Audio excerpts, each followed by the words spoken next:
Hi everyone, IRCC just released an updated list of PGWP eligible programs.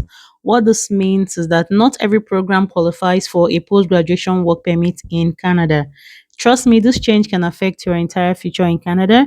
So please, if you've already gotten an admission but haven't applied for your study permit yet, or you're probably in the process of getting an admission, you really need to hear this one. On the 25th of June 2025, IRCC updated the field of study requirement for post graduation work permits.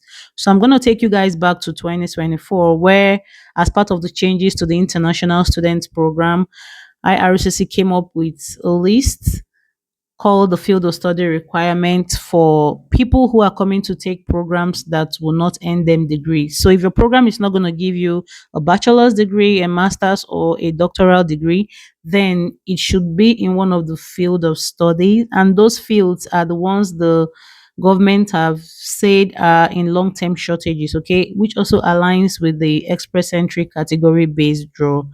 So as of 25th of June 2025, IRCC have updated this list.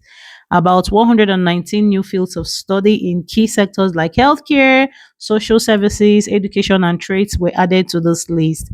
And 178 fields of study that are no longer linked to occupations in long term shortages because they've been filled were taken away. So please, that's why I say you really need to hear this one because you never know if your program is among the 178 that was taken away from this list. If you already have your admission letter, please look at it very well. You go to the IRCC's website, which I'm going to be dropping in the description of this video, to check and confirm that your program is still eligible. If it is not eligible, you need to discuss with your school if you really intend staying in Canada after the end of your program. Otherwise, you'll be required to leave because you cannot get a post graduation work permit. Okay. There's something called CIP code. It's used to classify any program you're coming to take in Canada. You normally find it on your school's website or your admission letter, or you can even like get in touch with your school to give you the CIP code of the program you're coming to study. And you take the CIP code to the website, type it in to check if your program is on that list. If you see your program on that list, that means you're good to go because you're going to be getting your post graduation work permit once you're done studying. But if you type it in and it's not there, it simply means that the program you're coming to take in Canada will not give you a post graduation work permit, and you might want to reconsider your choice of studies. Okay. So as of today, and as a result of these changes, we're having 920 fields of study that will be eligible for a post graduation work permit in Canada.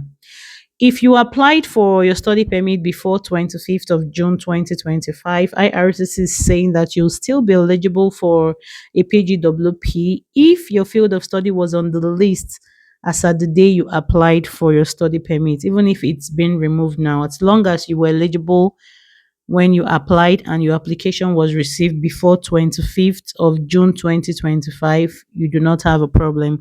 But if you know that you're going to be applying for your study permit after 25th of June 2025, please, this information would affect you directly. You need to reconfirm that you are in order, and you need to confirm that your program was not taken away from this list. Make sure you share this video to somebody who needs it. Thank you and see you in my next video.